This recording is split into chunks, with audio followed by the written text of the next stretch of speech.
I never imagined how a single sign would change my daughter's life forever. I will never forget the day everything fell apart.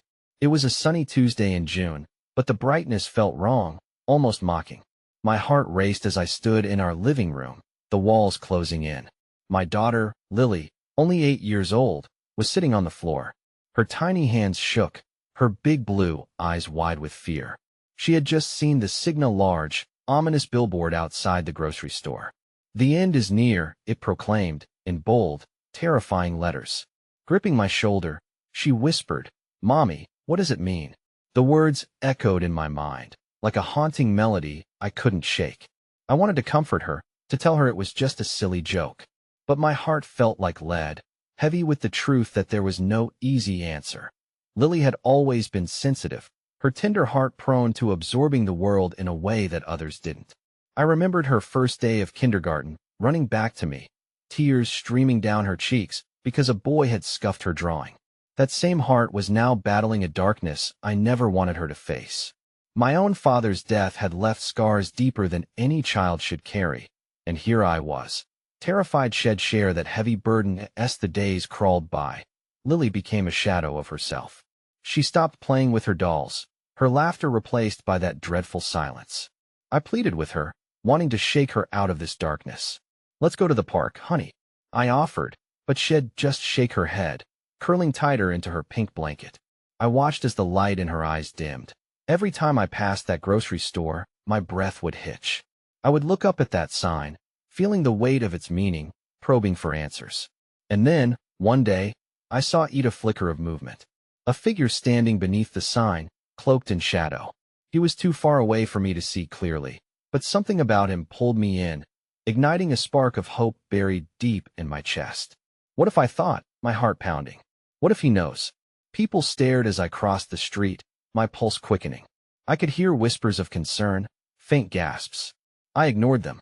I approached cautiously, and just as I got close enough, the figure turned to me, his face obscured by a dark hood. But I could see his eyes piercing, knowing. In a hushed voice, he said, "I can help her, but it comes with a cost." My stomach twisted. What did he mean? What cost? My heart raced as a swirl of dread and curiosity tangled inside me. And then suddenly, he vanished, leaving nothing but the echo of his words hanging in the air. I stood there, frozen, my mind reeling. What did that even mean? My daughter's delicate life depended on finding out, but could I gamble with her future? Hey, before we continue with this amazing story, I need to give you an important heads up. Many subscribers have reported that YouTube unsubscribed them without warning. Take a quick second to check the red button below to make sure you're still subscribed to the channel. I'd hate for you to miss any of the exclusive content coming soon. And while you're there, smash that like button, it really helps me out with the algorithm. Oh, and tell me in the comments, which city are you watching from? I love getting to know every amazing person who's part of this community. Your participation makes all the difference. Let's connect. The days that followed blurred into an exhausting whirlwind of worry and desperation. I found myself returning to the grocery store parking lot over and over, hoping to catch a glimpse of the mysterious figure who had spoken words I couldn't quite comprehend. The impact of that billboard loomed larger than ever, its message echoing in my mind like a taunt. Each morning, I'd wake up to Lily curled tightly under her blanket, her weary eyelids shadowed. I'd watch her as the sunlight slanted through the window, dust motes dancing around her. She looked so small and fragile, and my resolve hardened. She needed saving. One afternoon, after yet another failed attempt at coaxing a smile from my daughter, I decided to pour my frustrations into something constructive. I baked cookies chocolate chip, her favorite. The sweet, warm scent filled our house, momentarily wrapping it in a cocoon of familiarity. I placed the freshly baked cookies on a plate and set it beside Lily, who sat on the couch, her eyes transfixed on the television but not truly seeing. "Lily, look what I made," I said brightly, hoping to break through the fragile barrier she had built around herself. She turned slowly, her little eyes flicking towards the cookies. "Just like we used to, remember? The ones we baked for Dad." Her lips trembled, the mention of her father's name releasing a rush of emotion through the room. But then she just shook her head and turned away. I could feel the walls around my heart constricting. A quiet knock on our front door broke the heavy silence. I moved to answer it, confusion swirling in my mind. It was Mrs. Thompson, our neighbor. I thought I might drop by and check on you both, she said, concern woven in her gaze. You've been so quiet since that day. Her kindness took me by surprise. I stepped aside, welcoming her into our home. As we moved to the kitchen, I felt hesitant to let her see Lily's pain, but I trusted Mrs. Thompson. Lily, come on over, I beckoned. Mrs. Thompson is here. Slowly, my daughter shuffled into the room, her feet dragging like she was bound by invisible chains. A flicker of warmth crossed Mrs. Thompson's face. Hello, sweet girl. I brought you something too. She reached into her bag and pulled out a beautifully illustrated book about the stars. I thought you might like to read it with me. They have wonderful stories about bright dreams. Lily looked at the book, her blue eyes glimmering with fleeting interest. For a moment, I dared to hope. Maybe this unexpected act of kindness could light a spark in her. How about it, honey? But just as quickly as the moment blossomed, it wilted again.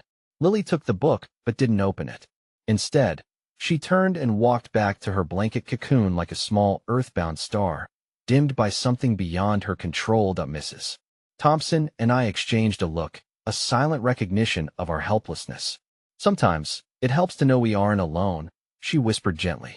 Maybe you could talk to someone about how she feels? The notion of seeking outside helped send a chill down my spine. What if I couldn't find the right words? What if the doctors and therapists only added to her fear? That evening, I sat by the window, staring out into the twilight. The world was loud and bustling, yet felt alien and distant. Everything seemed to move around me while I remained stagnant in my worry.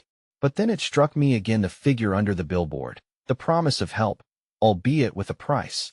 The thought twisted and turned in my mind as I tried to weigh my options. Was I prepared to risk everything for a sliver of hope? I rubbed my temples, wishing fervently for clarity. Before I could dwell too deep, a soft sound drew me to the living room. I followed, and there was Lily sitting up, clutching the book Mrs. Thompson had given her. She was flipping through the pages, her expression changing as she read. Mommy, she said hesitantly, can we go stargazing tonight? My heart leaped at her words. Of course, honey. We can make it an adventure. The possibility of laughter and connection sparked bright in the dimness as I hurried to gather some blankets and flashlights. There was a flicker of hope, a thin line peeking through the refusal of despair. We settled outside, the universe sprawling above us like a tapestry of stories waiting to unfold. The cool night air wrapped around us, and for that moment, I let go of the burdens, the terror of the sign. It was filled with warmth as I listened to Lily begin to recount the stories in the book, her voice growing steadier. But just as I allowed myself to believe that the shadows might recede, my phone buzzed ominously against the blanket. Glancing at the screen, my heart dropped. It was a message from an unknown number. I know what you seek. Meet me where it all began. Tomorrow, midnight sharp. Or you may lose her forever. A chill ran through my veins, washing away the warmth of the moment. I looked at Lily, her innocence shining through the night, completely unaware of the dark choices that lay ahead. The weight of the world resumed its hold on my heart as I faced the truth of that threatening message. Would I seek the help of that mysterious figure, or would I let darkness continue to engulf my daughter? The cliff had come, and I was teetering at the edge. As the sky began to shift from twilight to the deep blues of night, the message continued to haunt me like a ghost I couldn't shake. The weight of the phone in my hand was unbearable, and I found myself drawing deep breaths, as if trying to anchor myself to this moment with Lily. Mommy? Lily's voice broke through the fog of my mind, and I turned my gaze toward her. She was staring up, her eyes wide as she admired the stars starting to twinkle overhead. What are you thinking about? The innocence in her question ached in my chest. What could I tell her? That I was being pulled between two worlds? Just thinking about how beautiful the stars are, I replied, trying to mask my turmoil. I resumed listening to her as she recounted the tales of ancient explorers navigating by the light of the stars, stories that once inspired wonder in both of us. Yet, even as her words danced around us, I could feel the shadows lurking in the corners of my mind. How could I let my daughter's laughter drown out the echo of that text? Would it haunt my dreams if I turned away from the only hint of salvation I had? Before I could slip back into those thoughts, Lily let out a long sigh. Mommy, do you think stars can hear wishes? I blinked, caught off guard by the question. I think they can, I replied, wanting to believe in that magic for her sake. People say that if you wish on a star, sometimes it can come true. Then I wish for Dad to come home. The sudden flatness in her tone sent a frail shard of bitterness through me. I knew she had been holding on to that wish tightly, yet now it loomed heavier than ever, a reminder of what had been irrevocably lost. I reached for her small hand, squeezing it gently. You know he's always with us, right? In our hearts. But she didn't respond. Instead, she stared up at the sky again, her small frame swallowed by the vastness around us. I felt the hollow ache return, knowing the truth behind my words could never replace the warmth of his embrace. We sat in silence, communing with the cosmos while darkness neared at the periphery of my mind. Part of me was grateful for the moment, but the reality dimmed it quickly. I didn't want to think about what awaited me at midnight. Could there truly be another way to save Lily without compromising our hearts? As the night grew deeper, I decided it was time to return inside. The chill had crept into our bones, and I didn't want the weight of the night air to cling to my daughter. Just before rising, I gave her a small squeeze. Let's make another wish together, all right? She tilted her head, a hint of curiosity returning. What do we wish for? For hope, and for the strength to face whatever comes next, I said, my heart pounding in my chest. And just like that, I saw a flicker of understanding pass over her. Okay, she whispered, her small eyes brightening slightly. We clasped our hands, facing the sky. 1, 2, 3. We both inhaled deeply, closing our eyes tight. The air was filled with unvoiced dreams. When we opened them again, I could swear I saw a shooting star streak across the dark canvas above us, its trail a fleeting promise of change. I led her back inside. The weight of the message loomed over my thoughts, almost demanding action. Exhausted, we curled up in our usual spots on the couch, each of us lost in our thoughts, the dismal silence wrapping us like a heavy blanket. That night, amidst fitful dreams, I barely slept. I kept tossing and turning, haunted by specters from both my past and an uncertain future. Each time I closed my eyes, I imagined that figure from the billboard, turning the promise of help into a twisted game, turning my vulnerabilities into bargaining chips. Morning light peeked through the curtains, illuminating the shadows of doubts etched into the corners of our home. I shifted, hoping to find the courage to confront the message. But the moment I looked over at Lily peacefully asleep, a soft smile gracing her lips, I faltered. In a moment of clarity, the thought struck me. What if this mysterious figure was not a savior, but rather a deception designed to prey on my deepest fears? But then, what alternative was there? My heart raced as I reached for my phone, fingers trembling above the screen, poised to send a reply or destroy the temptation altogether. But as I skimmed through the to-do list of the day awaiting me, my heart nearly stopped. Lily's school field trip was today. They were going on a nature hike. My heart filled with a strange kind of dread. With each second of consideration, I felt the power of my decision surge within me. If I chose to face this stranger tonight, what would that mean for my daughters tomorrow? Before I could second-guess myself, boldness surged through me. I sent a single message. I will be there. I didn't know what awaited me, and I felt myself wobbling on the edge of an uncharted path. The world seemed to blur again as I spun around, looking for the stars we had wished upon the night before. But they felt far away, hidden behind shades of uncertainty. That I glanced back at Lily, whose happiness seemed brighter than any star in the sky. What have I done? I murmured softly, anxiety gnawing at my heart. With dark clouds slowly gathering above, I knew one thing for certain. There would be no turning back now. The morning unfolded in a haze of tension and trepidation. I spent the first half of the day wrapped in a shroud of anxious anticipation, my thoughts spiraling around what awaited me that night. I tried to focus on Lily's bright laughter, echoing through the living room as she played with her toys, yet I sensed the weight of my decision hanging heavily between us. It was impossible to shake the knot in my stomach, a relentless reminder of the strangers my choices led us toward. I watched her toss a plush dinosaur into the air. Her eyes sparkled like the stars we had wished upon. "Look, Mommy, Dino can fly," she exclaimed, her voice bubbling over with joy.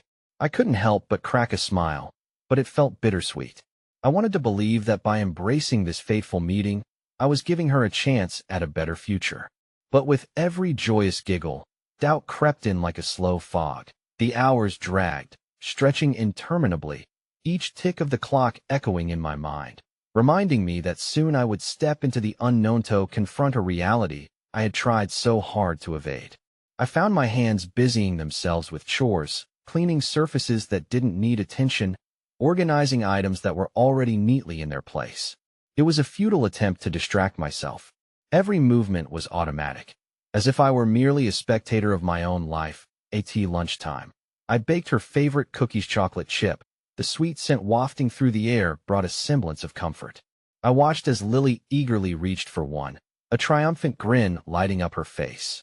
A flurry of warmth flooded my heart, and I remember thinking how life, though incredibly fragile, held these fleeting moments of delight, moments that, despite everything, reminded us to hope.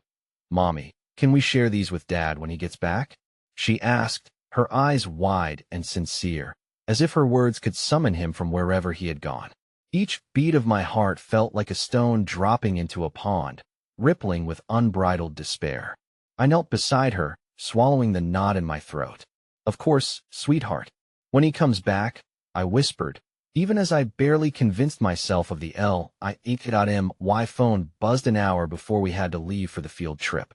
A single message illuminated the screen, an instant jolt of anxiety racing through me. A simple confirmation from the stranger, with a time and a place. My heart lurched.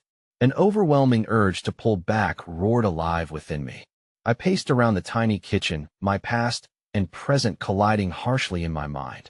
"Are you okay, Mommy?" Lily's small voice pulled me back, her innocent brown eyes searching mine, sensing the tension. I crouched down to her. "I just have some things to think about, honey." "Like Dino?" she asked, holding up her toy, as if trying to bridge the gap between her little world and my rumbling heart. "Yeah, like Dino," I replied, forcing a lightness into my voice as I took her hand. "Do you remember our wish?" She nodded, her expression earnest. "For hope and for strength." "Exactly," I smiled, feeling the tiniest flicker of resolve lighting within me.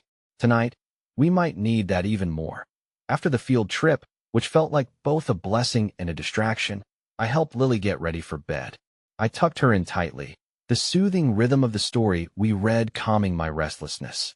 I could see the day's excitement still sparking in her eyes, but as I kissed her forehead and turned to leave, a tiny hand shot out, grasping mine. "Mommy?" "Yes, sweetie? Will you stay a little longer?" Her voice was small, a plea brimming with innocence. I pulled a chair close, sat down, and inhaled deeply. "Of course, I'll stay. What do you want to talk about?" "About Dad," she whispered, her expression shifting into something more somber. "Do you think he misses us?" The lump in my throat tightened again, a fierce wave of emotion crashing through me. I wanted to shield her from the depths of my uncertainties. "I know he does, Lily. Very much. Can we send him a wish? Like to the stars?" she added. My heart raced at the thought. "We can wish for him," I replied, cautiously, "but sometimes people's paths don't cross like we hope they will." It was a harsh reality that threatened to edge its way in, but I had no idea how to articulate it to her small heart. With a determined nod, she squeezed my hand again. "I want him to be happy, even if he doesn't come home. Can we wish for that?" My throat constricted with the struggle to hold on to my composure. "Yes, we can wish for that," I whispered, captivated by the depth of her resilience. When I finally stood up to leave the room, my heart clawed at me, the clock ticking inexorably toward the hour that I both craved and dreaded. I had tried to prepare myself as much as possible, but as I stared down at the phone in my hand, it felt heavier than ever. The minutes crawled, each breath I took laced with uncertainty. How could I step into the world that awaited me? Would it be filled with hope or darkness? With pain or a chance for something new? Just as I slipped on my coat, another message pinged on my phone, startling me. My heart raced as I checked the screen, the words on the display piercing through my resolve. "You're not alone in this. Bring her." An unfamiliar chill swept through me as the implications of the message sank in. Who had sent it? Did this person know Lily? Fear twisted around my heart as I grasped the reality tonight was shrouded in darkness far beyond anything I had anticipated. Every instinct screamed at me to call it off. Yet another part of me whispered that stepping forward could lead to unexpected lifelines as well. With one final look toward Lily's sleeping form, I stepped outside into the night, shadows swirling around me like dark phantoms.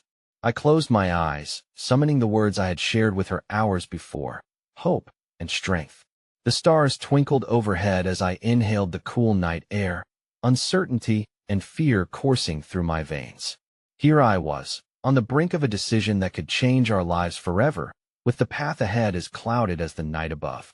But I would soon learn that some choices carry far heavier consequences than we ever imagined. The night was alive with whispers and uncertainty as I drove, my hands gripping the steering wheel with white-knuckle intensity. The headlights carved paths through the darkness, illuminating only brief glimpses of the road ahead. My heart raced like a caged bird, desperate for flight, yet trapped within the confines of my own fear. The gravity of leaving Lily behind weighed heavily on me. I could almost feel her small fingers wrapped around mine, those delicate hands that had such power, and her innocent question echoed in my mind. Will you stay a little longer? I had wished to stay forever. But now, what if I was creating a chasm instead of a bridge? Each bend in the road led me toward answers I wasn't sure I craved. I wrestled with the impulse to drive back, to snatch Lily up, to hold her tight, and protect her from whatever storm was brewing on the horizon. But as fate would have it, the blurry outline of my destination came into view: a modest cafe nestled between two towering brick buildings, its sign flickering under the dim glow of streetlights. Swallowing hard, I parked and stepped out into the chill night air, the scent of impending rain hanging heavy. I hesitated at the door, dread pooling in my stomach. This was not just a meeting. This was an encounter that could alter the course of our lives in ways I couldn't predict. Inside, dim lighting cast a warm glow, and the hum of quiet conversations wrapped around me like a blanket. I stood momentarily, my breath catching in my throat as I scanned the room, waiting for the familiar face that looked like a ghost of my past. A figure waved from the corner table, and a tremor jolted through me. It was Callum, my former partner, the very person I thought I had shattered all ties with. His smile, once so familiar, seemed to pierce through the years of silence between us. "Thanks for coming," he said, his voice a low murmur above the noise. I swallowed hard, the incredulity of our situation tightening my chest. "You said to bring her. Why?" "Because I think she deserves to know," he said, his gray eyes searching mine. A chill raced through me at the implications. What could he mean by that? Did he really believe that I would expose Lily to the turmoil of our past? "Callum, I can't.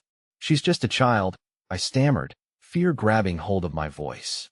"She deserves the truth," he pressed, leaning in closer as if attempting to bridge the distance between us. But all I felt was the chasm widening.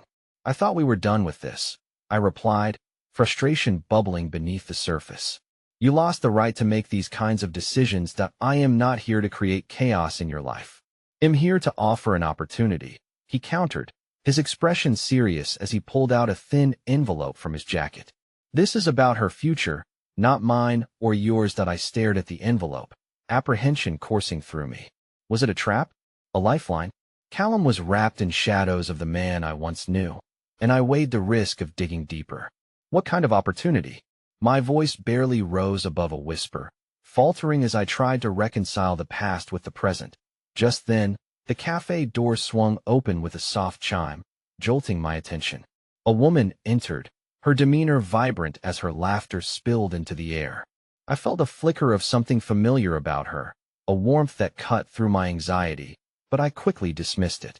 A stranger in the wings of my history. However, as she turned, my breath hitched. She looked like a younger version of my sister, long lost to time and distance. "Callum, there you are?" she exclaimed, her eyes bright. Anger and disbelief tumbled within me like a storm. Why were they together? My heart railed at the sudden rush of emotions igniting old wounds. "Who is she?" I asked sharply, my voice laced with a protective edge. "This is Sarah, my sister. She's been in town and took an interest in Lily," he said, and I couldn't help but feel the pallor of betrayal in his admission. "I have a good feeling about this." "Really?" Sarah chimed in, her voice soft and candid. "The way Callum speaks about Lily, I think she could have a wonderful life with more than just the two of you." What did they think they knew? That words could bend fate. They wanted to pull Lily into their vision, but I was her protector above all. "Listen," I interjected, my heart heavy. "She has a good life with me. A stable life. That's all she needs. Is it? Callum's tone turned sharper. She deserves to know her family, her history. You can't shield her from everything that I felt the walls closing around me. An avalanche of unresolved emotions crashing in until I could scarcely breathe. History? I shot back, anger spilling. All I see are fragments of betrayal and pain that as I reeled from the confrontation. Sarah stepped closer, her hand resting lightly on the table. What if this is a chance to embrace something new? Together, as a family? At that moment, a tremor of uncertainty passed through me, as if a door had been pushed ajar, allowing a glimpse of the unknown. But suddenly, the day's realities crashed back in, along with the vivid image of Lily's sleepy face waiting for me at home. Family? I repeated. You want me to tear down everything for a chance at what? A life built on shadows. The truth brings light, doesn't it? Callum pressed, and his conviction unsettled me. Deep within my heart, I felt the echoes of hope battling against fear, the possibility of weaving new threads into our fractured story. But before I could collect my thoughts, my phone buzzed urgently in my pocket. I pulled it out, my heart skidding to a halt when I saw the message flash across the screen. It's time for you to decide. Before it's too late, my stomach lurched at the starkness of the words, a rush of dread swelling. What choice awaited me? And what would that entail for my daughter? Torn between the memories of pain and the flicker of something new, I met Callum's unwavering gaze. Tonight, the path was branching light or shadow, and I was standing at the breaking point of a decision that could change everything for me and Lily. As I glanced at Sarah and Callum again, readying my voice to voice my resolve, a loud crash echoed from the cafe entrance. The door burst open, and two men in dark clothing stormed inside, shouting, "Everyone, get down!" Time froze, dread flooding through my veins like ice. Everything I had anticipated twisted violently, spiraling into a scene of chaos. This was not how I had envisioned this evening unfolding, and as panic erupted, I felt the world around me shatter. Uncertainty gripped my heart as I realized decisions didn't merely live in the light of day. They could burn down all sense of safety in an instant. As I crouched beneath the table, my mind whirled in desperation. I was thrust into a reality far darker than my choices had ever suggested. But through the storm, one thing became abundantly clear. Every choice carries a weight, and tonight, I was about to feel the repercussions of mine. I curled tighter beneath the table, the chaos unfolding above me like a nightmarish theater. The clamor of shoes clattering against tiled floors drowned out the quiet murmur of my own thoughts. Adrenaline coursed through my veins like fire, and I could feel the warmth of dread pooling in my stomach as I wrestled with my instincts. "Everyone, get down!" One of the masked intruders shouted again, his voice sharp and commanding. Amidst the panic, I squeezed my eyes shut and pressed my hands against my ears. But the sounds of fear still penetrated, the whimpering of a child, the gasps from people caught off guard, and the shuffling of chairs as patrons scrambled for safety. My heart thundered in sync with every footfall that echoed closer, and I felt as if all my fears had converged in this one moment. The world outside may have been dark, but this immediate reality was a storm all its own. "Lily," I whispered to myself, the name a holy incantation, pulling me back to my purpose. I had left her safe, or I thought I had. The thought of her waiting for me at home, blissfully unaware of this world, sliced through my panic. The ache of responsibility surged through me, igniting a protective instinct stronger than the chaos erupting around me. The shouting rose in intensity from the front of the cafe, demanding compliance. "We're not here to hurt anyone, but we need to know where he is," they bellowed, and a shiver ran down my spine. Who were they looking for? My mind raced through 1,000 possibilities, each more terrifying than the last. If in response to my silent dread, I heard Callum's voice rise above the din, firm yet unsteady. "You need to calm down. We'll help you, but you need to let everyone go." I stole a glance, just a mere tilt of my head to take in the scene. Callum stood tall, hands raised as if in surrender, but next to him, Sarah appeared frozen, wide-eyed and shimmering with fear. I felt a pang of sympathy for Hera, vibrant stranger suddenly trapped in a nightmare. The masked men exchanged glances, their eyes betraying a desperation that resonated hauntingly. They were real, dangerous, And yet there was a flicker of something deep, a plea hidden beneath their aggression. Was it fear? Was it vulnerability? My heart begged to decipher it, urging me to consider the human lives swirling in this storm. It was in that moment that another wave of chaos erupted. A loud crash from the kitchen. A patron, clearly overwhelmed by the unfolding scene, had knocked over a tray of dishes, leaving them scattered across the floor like broken hopes. "Stay down," one of the intruders shouted in frustration, but their voice, now tinged with panic, signaled a crack in their resolve. Suddenly, a child's cry pierced through the tension, a small boy crying for his mother, wailing amid the chaos.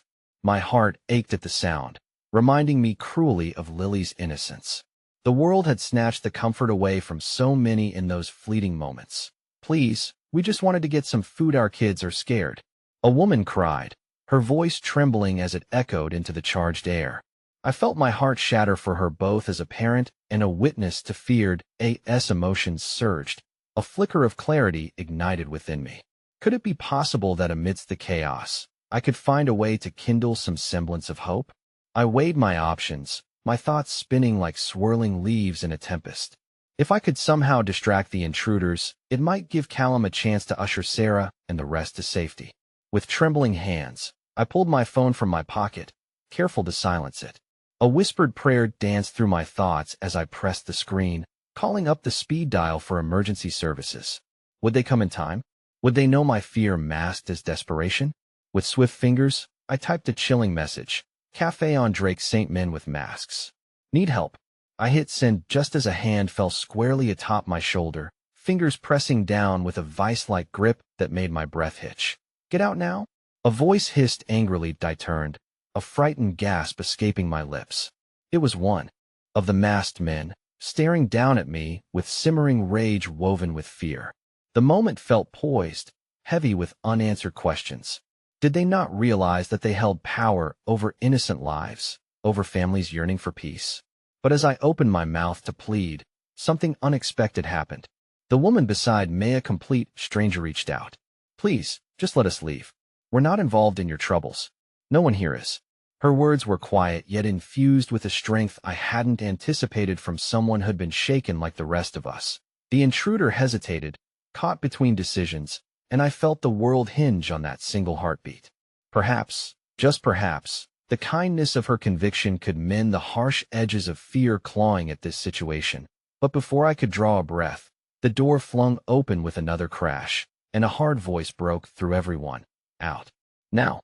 A new presence stormed into the cafe, accentuated by the uniform and the unmistakable sign of authority. The erratic energy shifted again as clarity flooded through the chaos. Sirens wailed outside, drawing nearer like a horde ready to embrace us. My heart raced with the notion that my next decision wouldn't stem from fear, but from a desperate need for protection.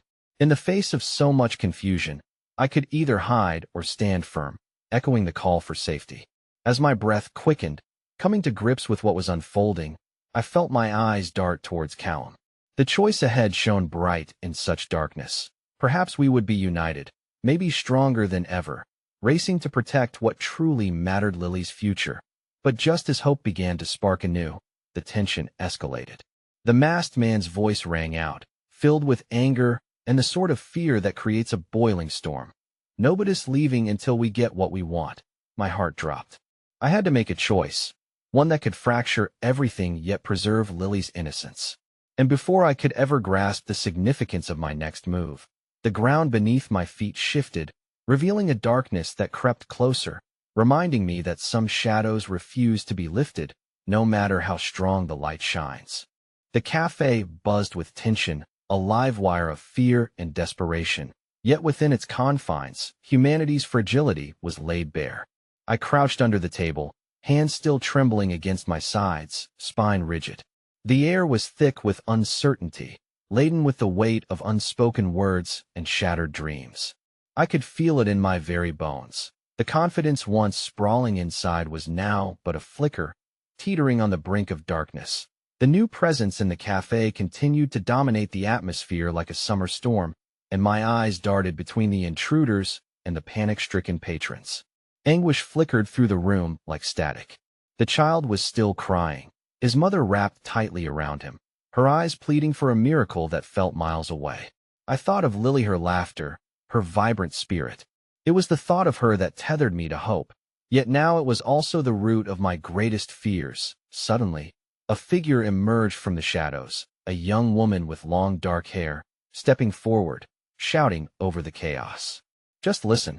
You don't have to do this." I squinted, fighting for a clearer vision amidst the chaos. Another glimmer of kindness, a reminder that even in the most troubling times, there were threads of humanity woven together in quiet defiance. I recognized Hera Barista from the cafe, radiant and determined. She seemed to rise above the terror, unafraid. "It's not worth it," she pressed, her voice rising above the timbre of fear. "The people you're hurting, none of us are involved. Please, just let us go." Point one of the masked men shifted, a flicker of conflict crossing his face, though his grip remained ironclad as he still held onto the tension. I could see the past in him, the burdens painted across his eyes.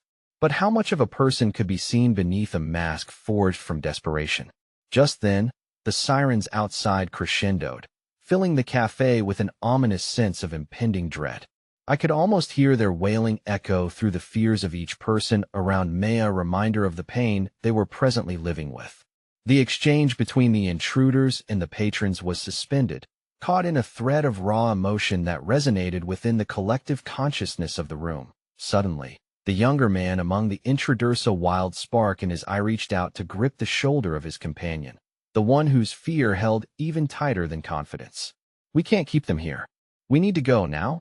It's only going to get worse." The original intruder, the one who had shouted orders, glared at his companion. But there was something vulnerable in the air now, a falter in their resolve that allowed for a crack of light and opportunity.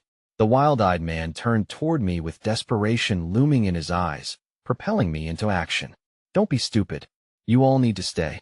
The authority in his voice trembled.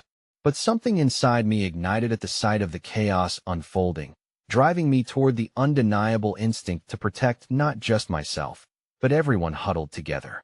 "Please, just let everyone go," I called, my voice rising higher, filled with an urgency I didn't fully feel. The wild man shook his head violently. "Shut up. You don't understand." "You're right," I thrust back, my heart slamming against my ribs like a frantic bird. "I don't understand why any of this is happening. But you're hurting people who have nothing to do with your fight." A flicker of surprise glimmered behind the mask, as if my words struck a chord. It was a moment of raw vulnerability, the kind that could easily spiral into dangerous territory. Sensing the shift, Callum stepped towards the chaos engulfing us, positioning himself firmly beside me with a steely gaze. "Step back," the intruder yelled. Each word was like a crack of thunder, but Sarah, the barista, seized the opportunity to step between the patrons and the masked figures. "This is madness. There's got to be another way. We don't want to be your enemies. We want to help." The compassion resonated, creating waves in the room. The young man looked torn, fists clenched at his sides. His internal battle raged like a tempest, and I saw within him more than just aggression. I saw the fear of losing everything. Then, another patrona, soft-spoken older woman I recognized, began to cry. "Please, for the love of God. My husband is sick, needs his medicine. We're just people trying to live our lives. I just want to see him again." Her raw pain spilled into the air, wrapping around us like a haunting melody, illustrating just how precious and fragile our lives truly were. Laughter, greed, and selfish motives seemed to evaporate in that moment. The tension hung thick, and the air crackled with a desperate hopia connection that bridged the gap between fear and empathy. But then, as the masked man's gaze softened, the heavy footfalls of authorities approached outside. An October storm unleashed overhead, causing the cafe to rattle beneath the drum of rain striking glass windows.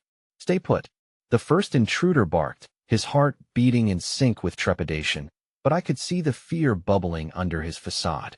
Suddenly, the younger man broke free from the throng of chaos, stepping onto the stage life had unwittingly cast upon us.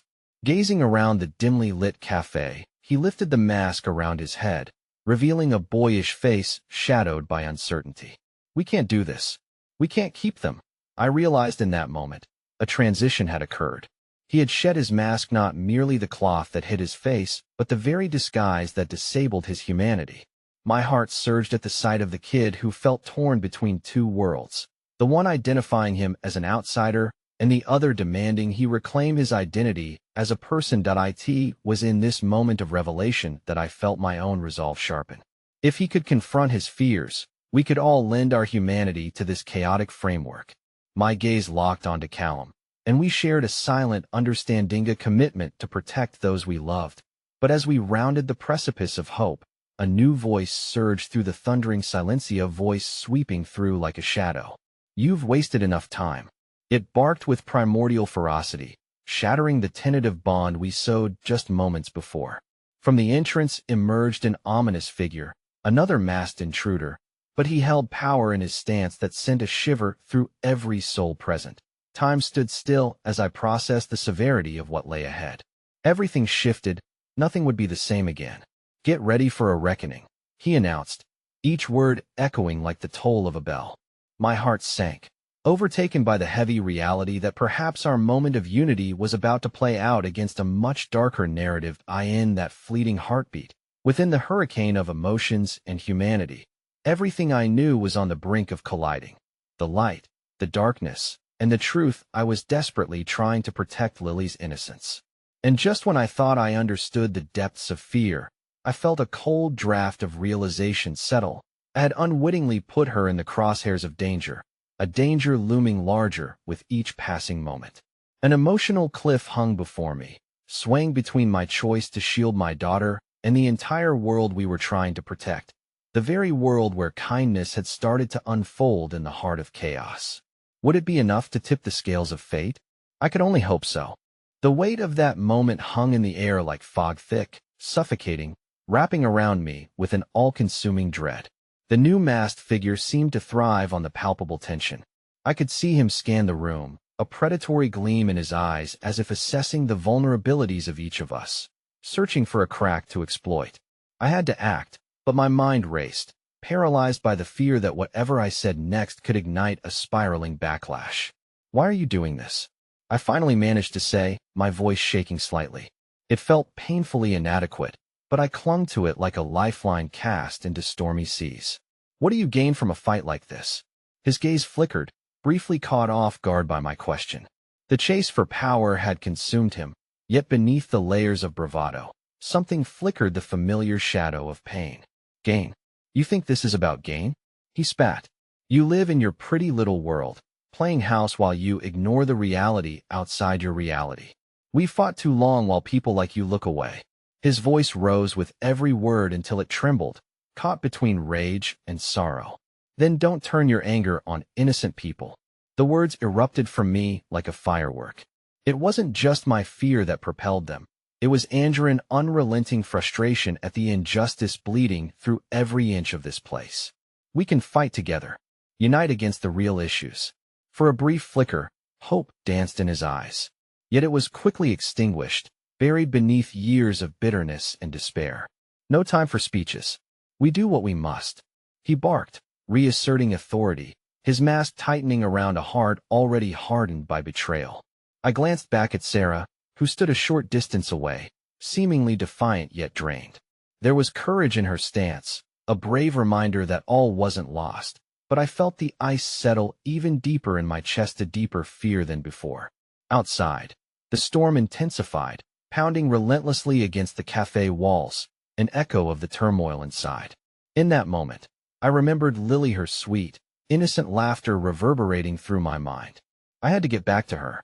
The thought of her facing danger alone, without knowing the chaos that lingered just beyond our four walls, was a darkness I couldn't fathom.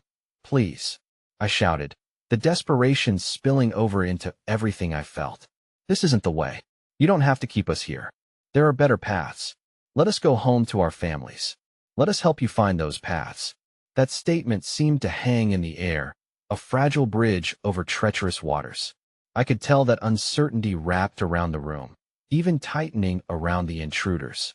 But the older man, the one who had appeared more tyrannical than the rest, moved forward with a confidence that pervaded, a harbinger of the worst outcome. "Words won't save you. We're beyond help." Then, With a sudden shift, I caught a glimpse of movement at the edge of the cafe. A figure in a soaked trench coat appeared, an officer, flashlight wavering in the downpour. My heart raced, buoyed by the thought of rescue, only to be followed by a sinking feeling as I realized that this could escalate further. "Sir, this is the police. Respond if you can hear me." The intruders exchanged glances filled with terror, and I realized their choices became more frantic with rising stakes.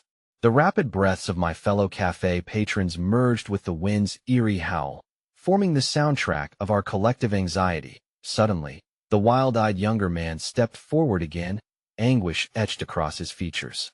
"There's no need for this. We can still escape," he pleaded, his voice breaking. "There are lives at stake." As his words pierced the air, another screech of sirens rolled through the cafe, amplifying the tension. My need to shield my daughter spiraled, drowning out the chaos surrounding me. I clenched my fists, desperation molding into determination. The massed crowd momentarily faltered, their attention drawn to the impending chaos outside, while I sensed a softening within the younger man, our pivotal moment of hope in the darkness. "Listen to me," I spoke, my heart racing as I sensed time slipping through my fingers. "We don't have to be enemies here. We can come together and share our stories." Before I could finish, the older intruder whipped around, and the room erupted in panic. "Shut him up," he bellowed, aiming his gaze toward me like an arrow. In that instant, reality twisted painfully. A voice flaring from the back room shattered my plea. "What if we want to help?" It was the cafe's loyal cook, an elderly man who had lost everything in past conflicts, but who stood now as a beacon of unexpected compassion. "Why not let us help you reach a better end?" "Help?" The older intruder sneered, yet I could see the seed of doubt stirring in him as he took in the faces of people he thought were merely pawns. An electric suspense crackled in the room, tied to the hope and fear burning bright in our chests. But out of nowhere, an unexpected flash of lightning exploded, illuminating the terrified expression on the young man's face. "Run!" he shouted, eyes wide with panic as he turned suddenly, concern and conflict warring within him. "Get out now!" The sudden eruption of chaos sent a wave of instinct through me as I realized we were teetering on the edge of a precipice unprepared. I glanced once more as the hardened older intruder's finger hovered dangerously close to his weapon. In that split second, time bent and the room erupted into screams, pushing me toward the only thought that anchored me. I needed to protect my daughter. As I raced toward the back exit, glancing back only once, I caught the wild-eyed youth's gaze. "Stay with us," I begged, just as the patterns of our lives began to unravel. But before I could escape, another shot rang out, a deafening roar that ripped through the air. Time seemed to fracture in that heartbeat. Would we flee toward freedom or plunge further into despair? I couldn't even imagine what awaited in the dark, but the heart-pounding uncertainty had only just begun. The world outside the cafe felt foreign, like waking from a dream into a nightmare. I burst through the back exit into a torrential downpour, the rain drenching my skin and mingling with the adrenaline that surged through me. I stumbled forward, heart racing, every instinct screaming for my daughter, Lily. "Sarah, we have to get to the car," I shouted, my voice hoarse over the din of the rain. I didn't know if she had followed me, but the urgency propelled me through the darkened alley behind the cafe, the soggy pavement slick beneath my feet. As I sprinted down the lane, brief flashes of lightning illuminated the chaos in my mind. Memories of Lily, her laughter, her kindness fueled my desperation. I could almost feel her tiny hands clutching mine, feel the warmth of her presence. I'd do anything to keep that flame alive. In the distance, I caught sight of Sarah, her silhouette barely visible against the pounding downpour. Relief washed over me for a brief moment, but it was quickly overshadowed by the reality that the masked intruders might still pursue us. "Sarah, hurry!" I yelled, my heart twisting in tandem with each frantic step. But the storm didn't just hammer the earth, it roared in my ears. I turned back toward the cafe, an unshakable gnawing of dread settling in my stomach. The police were now out there, their blue lights cutting through the darkness. I could only imagine the chaos unfolding inside as the intruders faced off against law enforcement. It was all too easy to picture Lily, home alone, with no idea of the danger swirling around me. What would she think if I didn't return? Would she wait anxiously at the door, Or would fear seep into her heart, spurring her to call for me?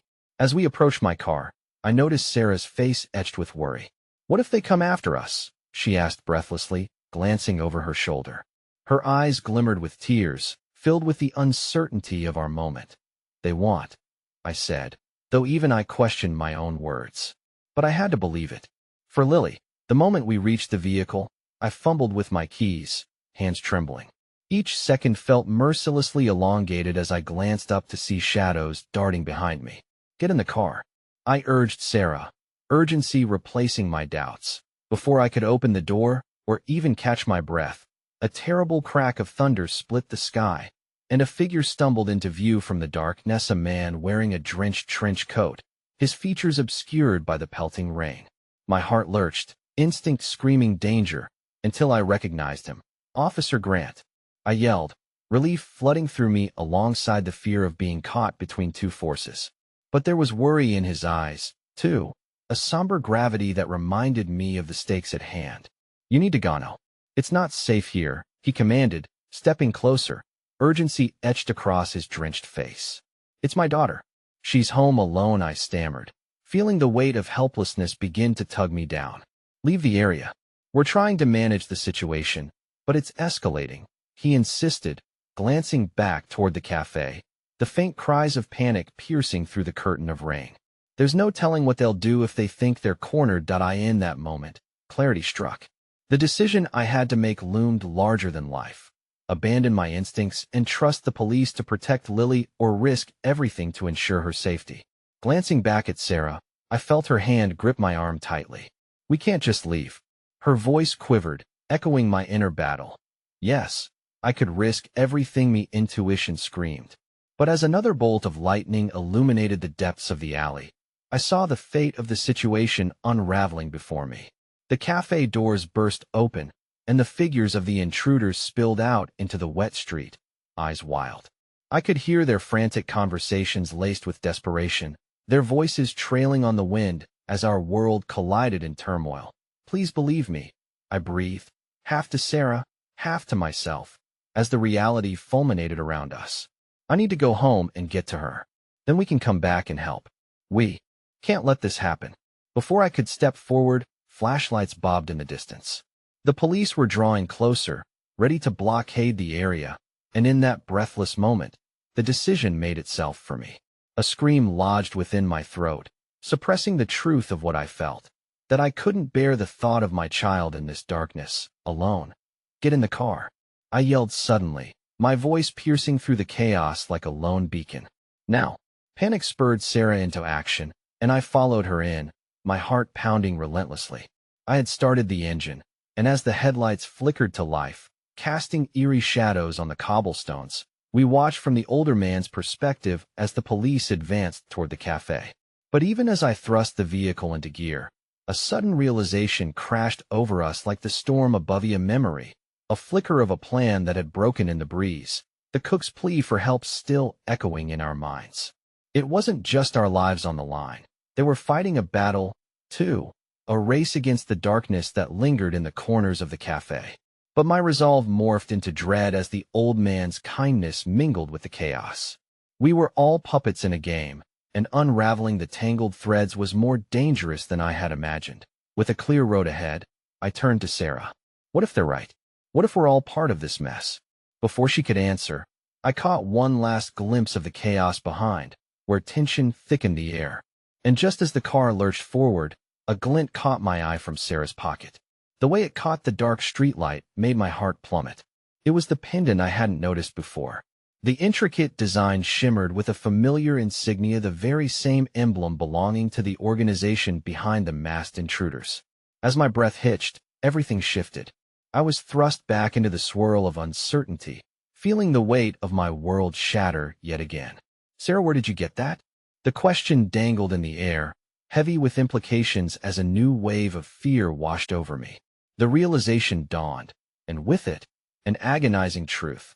Our fight was far from over, and we might have just ignited the first flame of a war we weren't prepared for. The storm raged both inside and out, the atmosphere heavy with the scent of anxiety as I wrestled with the truth that clawed at my heart.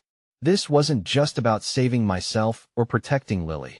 We were tangled in an intricate web of conflict, danger lurking behind every corner, and I was determined to break free, if only to reclaim the one thread that had the potential to keep hope alive. Sarah's eyes widened, the shimmer of the pendant becoming an anchor of truth tugging at the fabric of my understanding. I found it at the market, she stammered, her voice barely above a whisper, as if fearing the weight of her world would crumble if she spoke too loudly. I never thought much of it. But that was the issue, wasn't it? How easy it was to overlook signs that might have warned us of a much deeper storm brewing beneath the surface. What do you mean, Anna Market? My voice trembled, barreling into an uncertainty I wasn't prepared for. My instinct told me to slam on the brakes, to pull Sarah into an embrace and escape the whirlwind of secrets and lies enveloping us. You didn't know who it belonged to, did you? My breath caught in my throat. You didn't know it had any significance, did you? Warm floodwaters of realization churned inside me. Tension wrapped around us like a shroud. The background noise of the rain and chaos faded as I sought her eyes, wanting to pierce through the layers of her fear. There was a rhythm to her panic that echoed within me, rows of acknowledgement dancing between our tumultuous thoughts.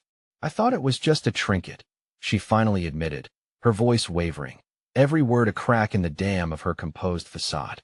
But now she broke off, her gaze drifting back toward the cafe, toward the unfolding events beyond, as if searching for answers embedded in the chaos that raged both outside our car and within her heart. I turned back to the road, gathering pace, urgency compelling me forward.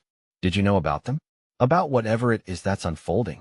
As the words spilled forth, realization flooded my mind, not just her part within this tangled web, but potential ties that connected us, weaving a more intricate story than I had previously fathomed. That I didn't know, really. I thought it was just a symbol. Until now. I promise, she interjected, her voice thick with rising fear. There was truth in her eyes, intertwining with the memories I carried, the times in the cafe, the small talks that hinted at a more profound connection I struggled to see. I just thought I could help. Help. Those words pinged through my mind like a time bomb, forcing me to reconsider every choice I had made. Was I doing enough to protect my daughter, or was I blindly blazing a path toward danger? Determination surged through me. Then we'll make sure it ends here, I said, sensing the gravity in her response, aching for clarity as I committed to finding the path back to light. I needed to confront those shadows. But we can't do it alone. We need to figure out what to do with it, I added, pointing toward the pendant. A sudden impulse ignited within me. It was time to take control. I had been standing at the intersection of fear and determination, and now I was ready to traverse toward the latter. We'll go back. We will face whatever waits for us at the cafe together. This isn't just about you or me anymore. It's for the lives entangled in this madness. The police sirens shrieked behind us as I turned the car around, recalibrating my focus. With every heartbeat growing louder to the rhythm of urgency, I made the decision to confront not just the chaos of the cafe, but the deeper shadows that threatened to engulf us all. In that moment, as I pulled the car back toward the cafe nestled among the raindrops, my resolve crystallized into something profound. I wouldn't just stand idle paying for past mistakes with fear. I'd wield my strength forged by tragedy, determined to light the path for not just my daughter, but for every soul caught in the storm as I drove back. A flash of memory collided with my thoughts, the warmth of Lily's laughter, the bright innocence glimmering in her blue eyes. The understanding that everything we did was to reinforce her safety ignited heat in my chest, pushing me forward with newfound conviction. Are you ready? I asked Sarah, and she nodded, steeling her resolve in the face of dread. Her unwavering faith, while fragile, held promise. It was time to show the world we weren't simply victims of circumstance. The cafe loomed ahead, yielding uncertain shadows intermixed with the heavy raindrops that fell like tears from the sky. I weaved through the familiar pathway, every element colliding into my senses: the scent of pastries, the glow of lights peeking through rain-soaked windows, and the frantic echoes of people trapped inside. And then it hit me, a gut-wrenching realization. The sign outside still shouted, "The end is near," taunting me as if manifesting the very dichotomy swirling within my heart. I had already lost so much, my grip on hope hanging by a thread. But there's always a chance, I murmured, and with that, I pushed into the storm. The moment I arrived, refuge from chaos met uncertainty. I grabbed Sarah's hand and urged her forward. We need to go inside, I directed, my voice trembling yet firm. The police are here, she added, her eyes wide with alarm. Good, I replied, eyes narrowing on the door. They need to know who's really behind this. Together, we forged ahead, pausing only at the steps to steady our racing hearts. The last barrier stood before us, the choice to forge ahead and embrace whatever fate awaited us inside. And then, without further hesitation, I threw open the door. The chaos erupted around us. Cries filling the air, confusion and elation intermingled. Nash, the barista, stood at the front, tall and defiant, while police officers sheltered patrons behind them like shields. There, in the center of the storm, masked intruders faced off against the threat of exposure, their anger radiating in waves. Everyone needs to leave, I shouted, commanding the room's attention. But inside, my heart was rife with trepidation. This ends now. Sarah stepped beside me, her presence a calm against the whirlwind. Please. If we're all going to survive this, we need empathy, not anger. The wild-eyed figure shouted, desperation leaping through him. Every ounce of his humanity reflected back at me. Then let everyone go, I responded, calling upon the fragments of connection I felt, a desperate belief woven through the tension threading us all together. Let's end this violence. The tension held until a powerful voice rumbled from the shadows, the older intruder, tension radiating around him like a thundercloud. They have no place in this. It's not their fight. No, I countered, feeling my heart surge, the truth spiraling to the surface. It ice because they are the same people you claim to fight for. Don't forget that amidst the anger you have the choice to change your world without bloodshed. I watched as cracks began to splinter across the hardened faces surrounding me. Maybe, just maybe, the light I fought for started breaking through. Let them go. The voice came rumbling from deeper within the chaos, a collective force rising as people began to reclaim their space, standing shoulder to shoulder against what sought to divide us. And as the air shifted, I realized that hope had always held its place amidst the storm, waiting for courage to shake free.